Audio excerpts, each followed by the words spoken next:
كانت هناك ذات مرة مدينة جميلة تسمى مدينة الأحلام. كانت المدينة تقع في مكان سحري واستراتيجي بشمال إفريقيا.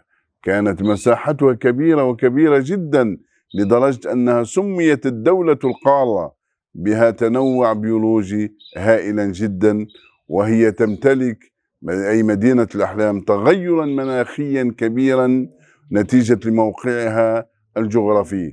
سكانها بدويون على متحضرون، فقد أخذوا من البدو من كرم، أجمل ما عند البدو من كرم وشهامة وشجاعة، وأجمل ما في أهل المدن من ليونة ورقي وتفتح على الآخر. أجمل صفة في هذا الشعب أنه 75% منه شباب. لكن مر على هذا الشعب سنوات عجاف وعشريات سوداء جعلت منه شعبا مستهلكا، شعب غير منتج، لأن هرم السلطة به فساد وفساد جدا.